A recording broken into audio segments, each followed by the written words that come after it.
Hello, I'm Geoffrey Forster. I'm librarian of the Leeds Library, which is an 18th century subscription library founded in 1768. I'm here as chairman of the Association of Independent Libraries, which was a partner organisation in the planning of this wonderful conference. It's brought so many people together from all over the world to discuss things of mutual interest. In the newspaper report I found of the 10th of May 1909, there is a report that this Bath, where we are now, held a beauty parade of girls from other towns around the world called Bath, including 12 from the United States and 2 from Canada.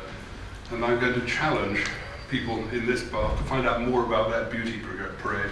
Yes, this is how the story has been updated, it's been modernised, it's been politicised. There's a later reference along there, as you can see, just one. The second on the last line of the second verse on the right, whatever it is, but this 8th verse, a reference to Peterloo. So it's been updated.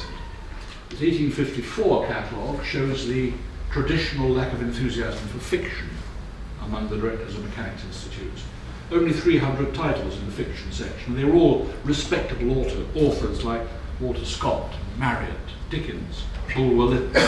There were 2 copies of Uncle Tom's Cabin.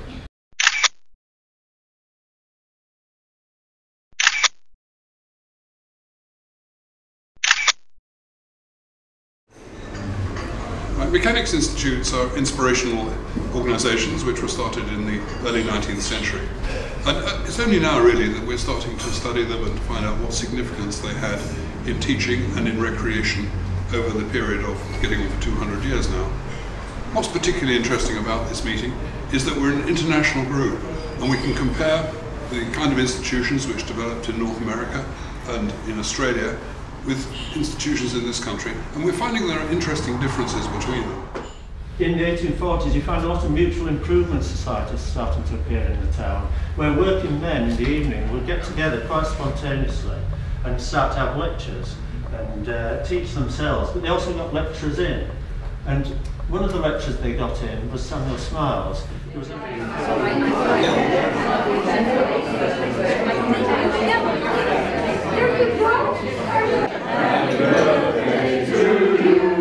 Happy birthday, dear Samuel. Happy birthday to you. I'm Julian Vincent. I'm the chairman of trustees at the BRLSI. It's great to see the place being occupied by so many happy people. That's what we're about. We've got all these rooms, and the ideal is to have them occupied all the time with people discussing their ideas. Well, in a week or 2, she complains that she couldn't get down her hallway because somebody had brought back some Eskimo slaves from the voyage. Slaves, not slaves, it's only like slaves. And then the story goes, and this is apocryphal, but it's been handed down by proprietors, I love it, that when a week or 2 later her bell rang late at night, and a horse and cart pulled away and left her with a 7-foot stuffed bear on her doorstep.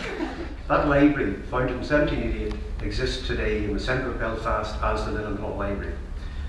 In the early days, its members comprised radical reformers and defenders of the status quo, as did the Cork Library, founded in 1803, the Newry Literary Society, founded in 1768, the Portaferry Literary Society, founded in the same year.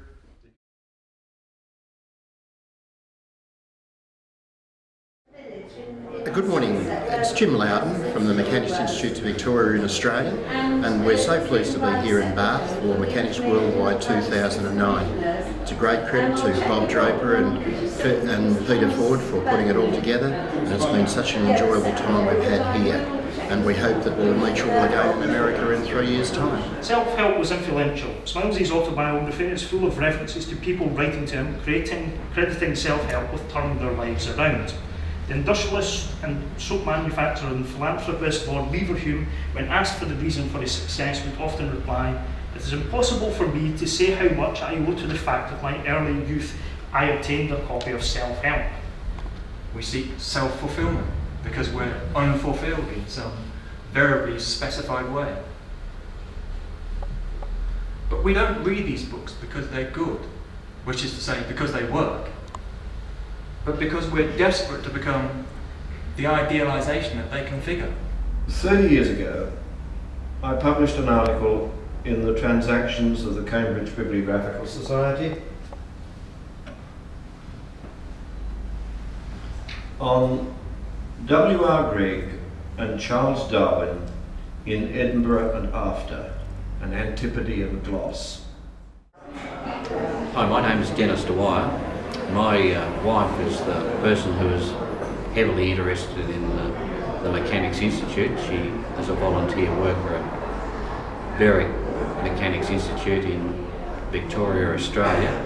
One of the characteristics of Birkbeck, or rather London Mechanics Institute, of course, is that it was born in controversy. A controversy which extended to even the claim of George Birkbeck to be regarded as a founder. Illustrate Smiles' idea, which is on virtually every page in the book, the importance of industry and hard work. This is an ethic that's in a way totally foreign to our culture today. I'm Betty Sushar, I'm chair of the management, and we're delighted to welcome people from all over the world here for our self-help conference. It's been exciting. Everybody seems to have enjoyed Bath as well as the institution. Hello, I'm Carol Master. I am librarian of Bromley House Library in Nottingham and also secretary to the Association of Independent Libraries. I've been down here for all of the conference and we've had a really good time. The lectures have been fascinating, we've had an opportunity to talk to each other and we've enjoyed the wonderful city of Bath.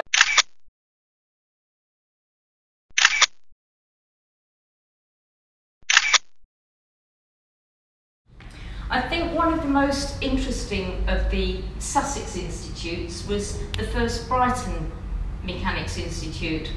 It was one of the most ambitious that I've ever come across and was established in 1825 by a group of skilled working men who rented a whole house in West Street, Brighton. Maynard Ray and his colleagues established the New Swindon Improvement Company in order to raise finances to build the mechanics through selling shares and leased land in the railway village from the Great Western Railway.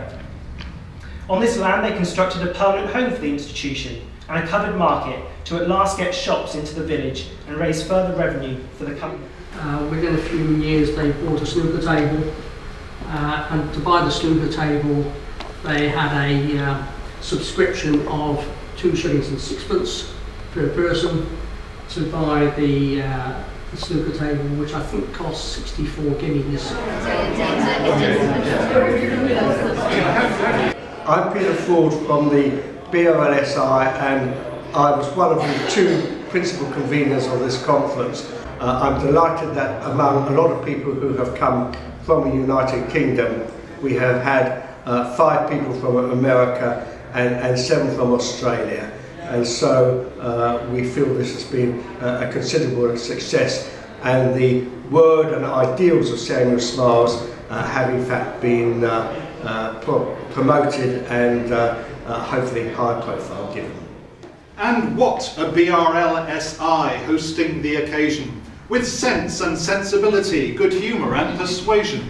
And thanks to all the noble work of Dr. Peter Ford and tireless toil of Bob Draper, we've garnered great reward. For they are jolly good fellows, for they are jolly good fellows, for they are jolly good fellows, and so say all of us. Hip hip! Hooray! Hip hip! Hooray! Hip hip! Hooray! Right, thank you. Safe trips home, everybody. My name's Bob Draper. I'm the sort of co-convener of the conference that's just happened, Self-Help. We've had a very successful conference. People come from America, people come from Australia, and somebody was even trying to come from Bangladesh. But there we go. A beautiful conference and everybody enjoyed it.